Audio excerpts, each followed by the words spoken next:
गेल्या 48 तासांपासून नाशिक शहर परिसरामध्ये मुसळधार पाऊस सुरू आहे आणि त्यामुळे जिल्ह्यातील अनेक धरणं तुडुंब भरलेली आहेत।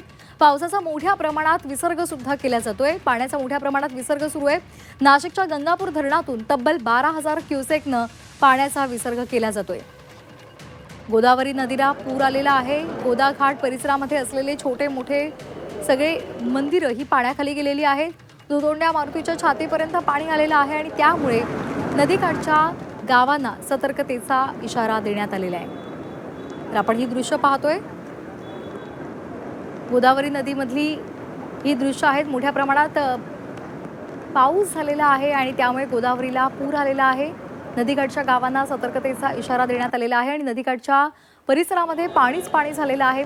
छोटी मोठी मंदिरं सुद्धा पाण्याखाली गेली आहेत। तर इथला आढावा घेतला आमचे प्रतिनिधी सागर गायकवाड यांनी। पाहूयात।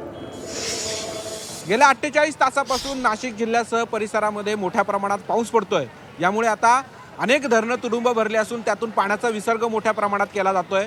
मी आता नाशिकच्या गोदाघाट परिसरामध्ये आहे आणि या ठिकाणी जर बघितलं तर आता धरणातून पाणी सोडल्यामुळे गोदावरी नदी पाणी पातळीत वाढ होताना पाहायला मिळते आणि यामुळे आता ज्या ठिकाणी धार्मिक विधी पार पडतात त्या ठिकाणी सर्व ठिकाणी पाणी तुंबल्यामुळे आणि पाणी आल्यामुळे आता जो धार्मिक विधी आहे त्याला करण्यासाठी आता अडचण निर्माण होताना आपल्याला पाहायला मिळते। मी आता ह्या दृश्यांमध्ये जर दाखवतो इच्छितो की कॅमेरामनला की ह्या ज्या ठिकाणी धार्मिक विधी होतो त्या ठिकाणी आता संपूर्ण पाणी आलेलं आहे। यामुळे आता जे बाहेरगावावरून धार्मिक विधीसाठी नाशिक शहरांमध्ये जे नागरिक येतात भाविक येतात आता त्यांना ह्या पाण्यात उतरून आपला जो धार्मिक विधी आहे तो पार पाडावा लागत आहे।